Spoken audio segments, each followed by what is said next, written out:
चलने फिरने के लिए बहुत ही पहले से ही हम लोग कई साधनों का प्रयोग करते आ रहे हैं। जब आप प्राचीन समय की बात करेंगे तो घोड़ा गाड़ी या अन्य चीज़ों का प्रयोग होता था। समय बदला, बदलने के बाद मोटर गाड़ी आई, लेकिन एक जो साधन था वो हमेशा से लोकल जगहों पर यूज़ किया जाता था, प्रयोग किया जाता था, वो था एक रिक्शा।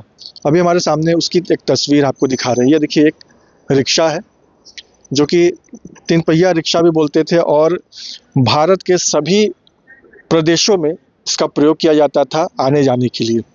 लेकिन धीरे धीरे इस रिक्शे का जो चलन है वो कम होता जा रहा है। कह रहे हैं कि भारत बहुत तेज़ी से आगे बढ़ रहा है, लेकिन आगे बढ़ने के साथ साथ कुछ चीज़ें, टेक्नोलॉजी बदल रही है और अब लोकली जो चलने के लिए पहले रिक्शा का प्रयोग होता था, इसका प्रयोग करते थे लोग। अब इसका प्रयोग के जगह पर ई रिक्शा आ गया है और बाइकें आ गई हैं। लेकिन ई रिक्शा जो अब लोकल मार्केट आने जाने के लिए लोग प्रयोग करते थे, उसके जगह पर अब इलेक्ट्रॉनिक ई रिक्शा का प्रयोग कर रहे हैं। तो कहीं ना कहीं अब ये धीरे धीरे अपना अस्तित्व जो है वो आइए वो बदल रहा है। मतलब धीरे धीरे ये विलुप्त के कगार पर है और जो इसके चालक लोग हैं वो कहीं ना कहीं बहुत ही गंभीर समस्या से जूझ रहे हैं। तो इनसे भी हम लोग थोड़ा बात करने की कोशिश करते हैं। भैया, बात कर सकते हैं आपसे थोड़ा? क्या नाम है आपका? मेरा नाम भैया अख्तर है। अख्तर, हाथ उठाइए तो। अख्तर जी, आप रिक्शा चलाते हैं? हाँ भैया। कितने साल से? भैया 15 साल से। तो अभी ई रिक्शा वगैरह आ गया है, तो अब क्या लगता है कि अब आप लोगों को कितनी दिक्कत और समस्या होती है? समस्या तो बहुत है भैया, मगर फिर भी मेहनत करने वाले आदमी हैं और गरीबी में झेलने के बाद भी समझ लो अपना मेहनत करके अपना जी खा रहे हैं। तो सुबह में आप लोग को सवारी मिलती है? सुबह में नहीं मिलती भैया, मगर कुल मिला के समझ लो 10-11 बजे के बाद सवारी हम लोग को बढ़िया मिलती है। तो कैसे चलता है? रात वक्त को क्या मिलता है? सवारी चलाते हैं गाड़ी?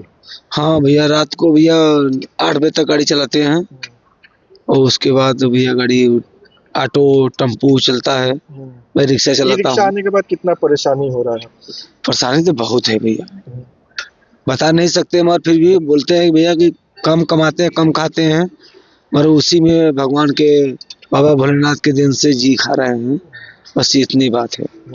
मतलब पहले जो बचत होती थी या पहले जो कमाते थे आप लोग, उसकी तुलना में कितना अभी आधा होता है या कितना हो पाता है?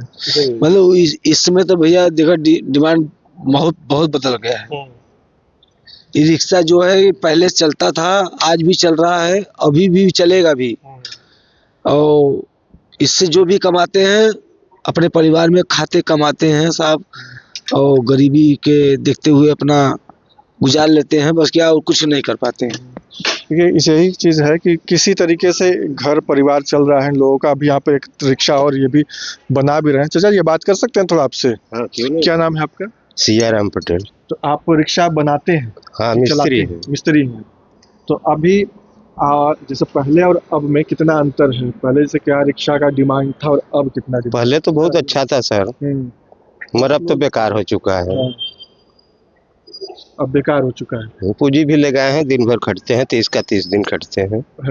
मतलब बराना निकलना मतलब बहुत पहले मुश्किल आप हो कितना गया। रिक्शा बनाते थे और बेचते थे? पहले तो बेचते नहीं हैं, उसको बनाते हैं, इसे चलवाते हैं। चलवाते हैं। मगर जब से टोटो आ गया नहीं, अब देख रहे हैं इतनी गाड़ी खड़ी है, 100, 200, 300 आने से क्या हो। और रिक्शा जो चालक हैं उनकी स्थिति क्या है इस समय? स्थिति तो लोगों को सर बढ़िया नहीं, बहुत दयनीय है। हाँ, दयनीय बहुत। ई रिक्शा आने से ये सारी चीजों का हाँ, बहुत प्रॉब्लम हो गया। बहुत प्रॉब्लम। पहले तो बहुत खाने नहाने भर कुछ मिल जाता था आराम से, मगर बड़ी तकलीफ करना पड़ता है, तब भी निकलता नहीं। अब क्या करेंगे, मजबूरी है, चलाना ही पड़ेगा। अभी इस उम्र में क्या करेंगे? तो अभी जैसे आप मिस्त्री हैं तो अब अपने काम को बदल नहीं रहे, क्योंकि जैसे रिक्शा हमको लगता है धीरे धीरे लुप्त हो रहा है, खत्म होने के कगार पे। तो आप लोग क्या लगता है कि सोच क्या है कि हम भी अब इलेक्ट्रॉनिक की तरफ बढ़ेंगे, रिक्शा की तरफ बढ़ेंगे? वैसे तो कोई विचार नहीं है भाई, जैसे आप कहिए। नहीं, हमें जानना था कि समस्या कितनी है। समस्या तो आपको नज़र से भी दिखा दे रहे हैं, हम देख रहे हैं, काम भी खट रहे हैं। तो समस्या तो बहुत ज़्यादा है, मगर अब करेंगे क्या? लगाते हैं तो उतना निकल पा रहा है? नहीं निकल पा। मजदूरी नहीं निकलता है जितना काम खटते हैं। 400 रुपये कम से कम लेबर का होता है, अब 400-500 रुपये नहीं बचेगा। तो इतना पूंजी लगा करके भी एकदम क्या एक करेंगे। रिक्शा बनाने में कितना लग जाता है आप लोग का पूंजी? अरे पूरा नया लेंगे तो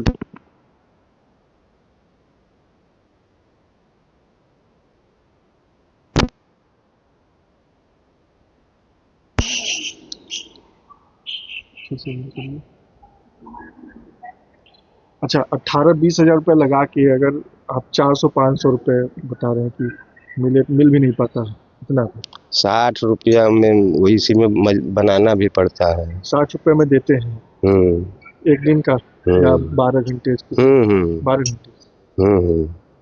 तो ये देखिए स्थिति है, रिपेयर है हमारा। 60 रुपये ये लेते हैं, मिस्त्री हैं। और यहाँ पे जो रिक्शा चलाने वाले हैं उनकी भी जो हालत है वो बुरी है। और क्योंकि ई रिक्शा आने से जो लोग रिक्शा चलाना नहीं जानते, यानी ई रिक्शा जो चलाना नहीं जानते हैं, तो वो चला नहीं पाएंगे तो उनके लिए बहुत बड़ी दिक्कत है। तो इन सारी समस्याओं से ये जो चीज़ थी अब धीरे धीरे विलुप्तता के कगार पे पहुंच रही है। और लोगों के लिए आने वाले समय में ये भी क्या हो जाएगा कि एक तरीके से म्यूजियम में रखा होगा कि कभी हम इससे चला करते थे।